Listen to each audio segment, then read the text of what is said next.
আমার পিতৃদেব মাত্র ক্লাস 5-এ পড়ে। বয়স অনেক কম। কিন্তু অবাক করা বিষয় হল, এই বয়সে 2টা মেয়ের সাথে প্রেম করে ঘুরে বেড়ায়। আমি তাকে অনেক স্নেহ করতাম এবং প্রতিদিন তাড়িত করে স্কুলে পাঠাতাম। সে যে লেখাপড়া করে বড় কিছু হতে পারে। তাই আমি তাকে নিষেধ দিয়েছি যে এই বয়সে সব করা চলবে না। পিচ্চিদেব ও তখন বলল, তাহলে ভাবি তুমি আমার ভালোবাসার মানুষ হবে। আমি যা চাই তা দিবে। আমি পিচ্চি ছেলের কথা শুনে ভাবলাম তাকে অন্তত মেয়েদের কাছ থেকে বিরত রাখার জন্য তার সাথে আমার ভালোবাসার অভিনয় করতে হবে। তার চাও আমার পূরণ করতে হবে। আমি ভেবেছিলাম তার বয়স কম, সে আর কি করতে পারবে। কিন্তু এই ধারণা আমার ভুল ছিল। একদিন রাতে সে আমার সাথে। ভাবতেই পারছি না এত বড় কি করে হয়। বাকিটা গল্পটা শোনাচ্ছি।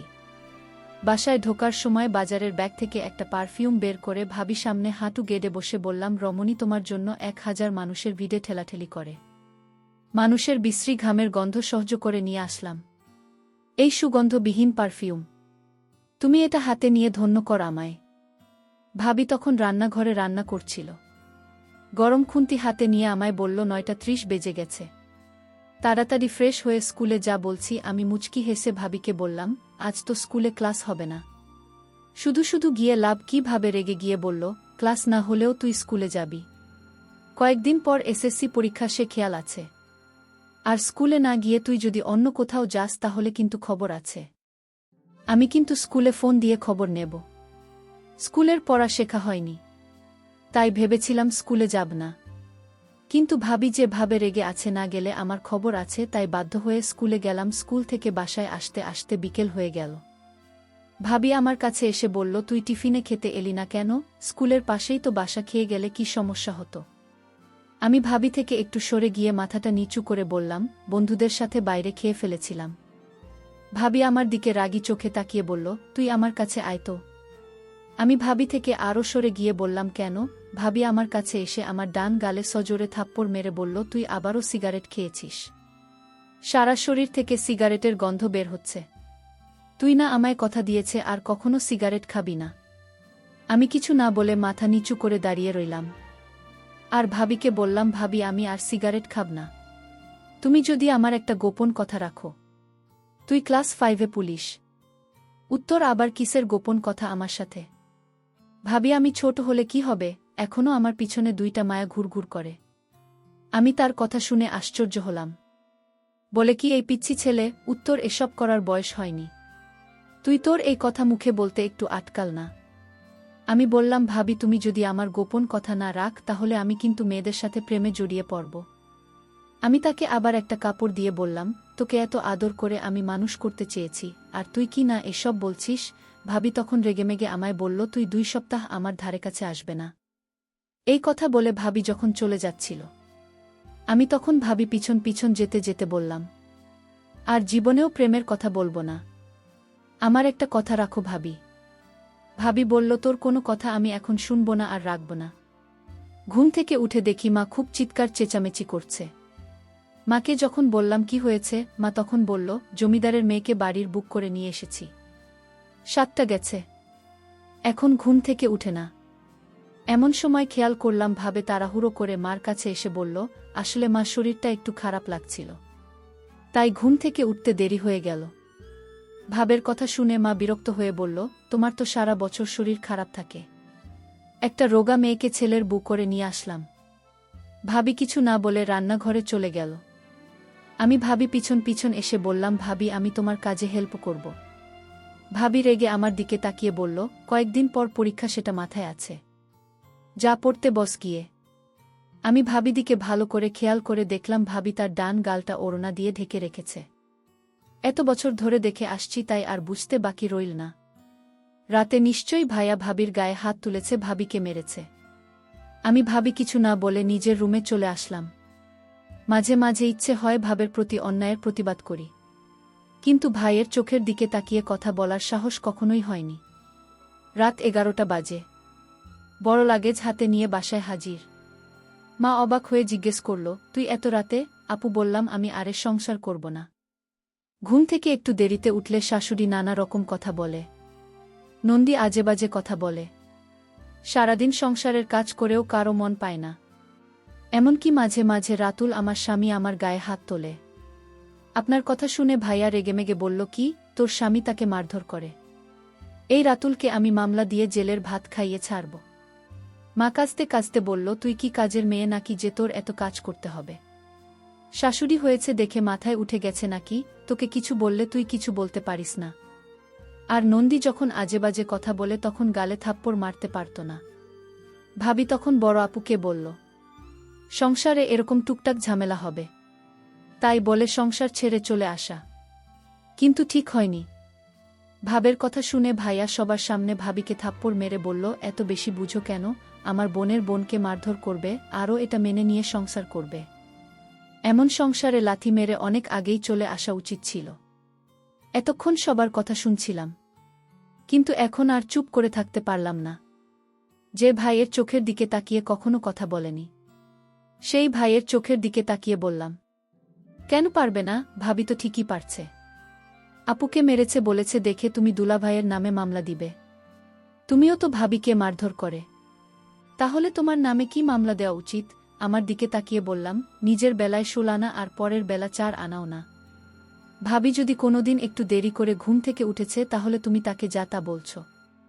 সারাদিন কাজ করেও ভাবি তোমার মন পায়নি। তুমি আমাকে বলছ নন্দী আজেবাজে কথা বললে তাকে থাপ্পড় মারতে, অথচ আমি নিজ চোখে দেখেছি আপুর গোসলের পানি গরম দিতে একটু দেরি হয়েছিল দেখে আপু ভাবিকে থাপ্পড় মেরেছিল। আমার কথা শুনে আপু ঠোঁট বাঁকিয়ে বলল, ভালোই তো ভাবি পক্ষে কথা বলছিস। নিজের মা ভাইবোনদের পরে ওই মহিলা এখন আপন হয়ে গেল।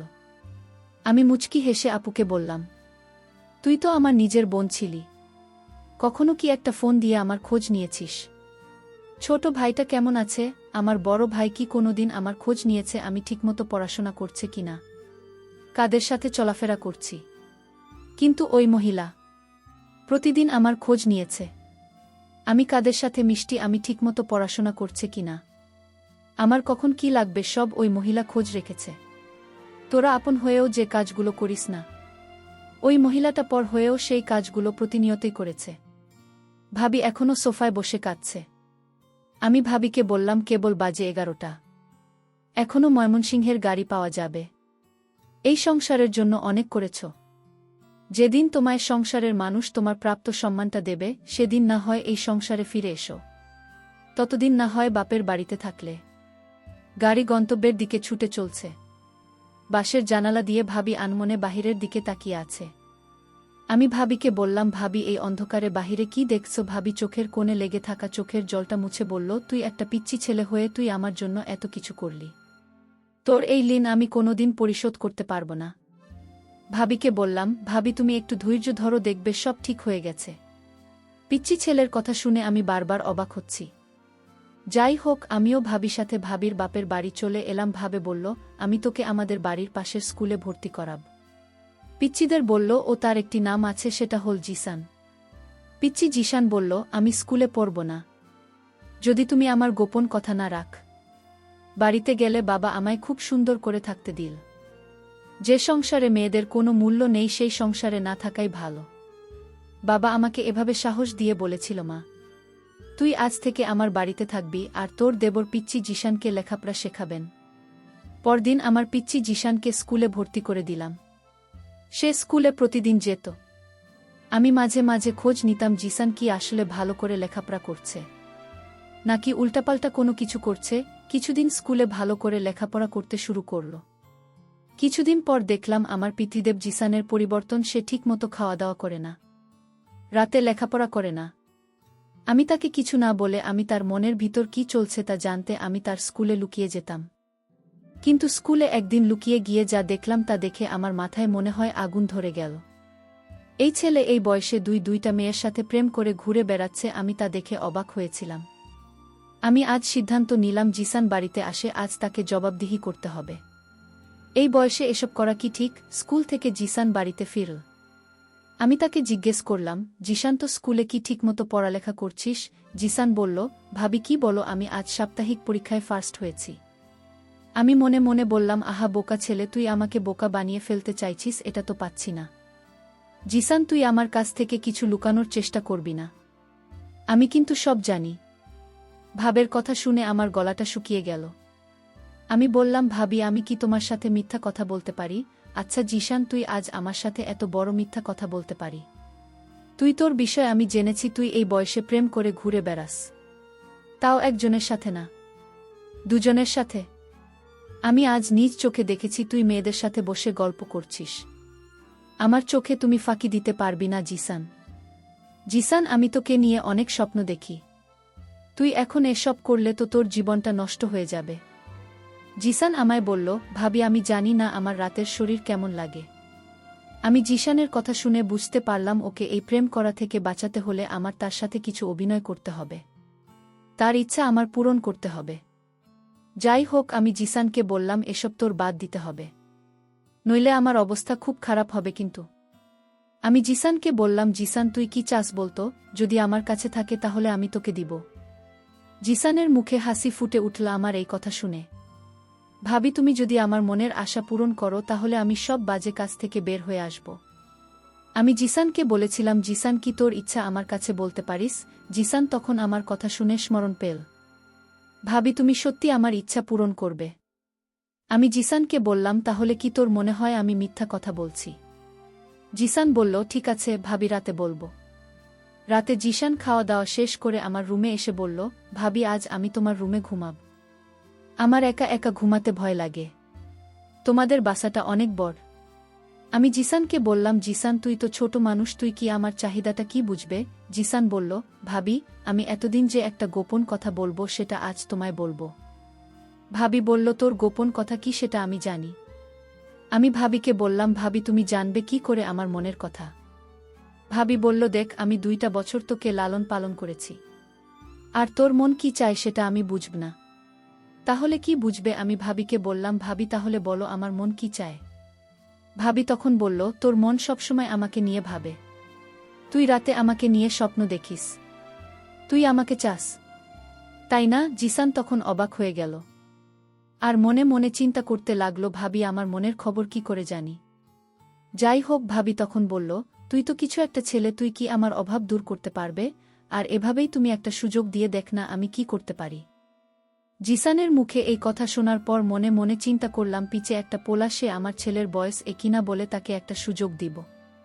কিন্তু আমি সিদ্ধান্ত নিলাম, জিসানকে খারাপ কাজ থেকে বাঁচাতে হলে তার সাথে আমার ভালোবাসার অভিনয় করতে হবে।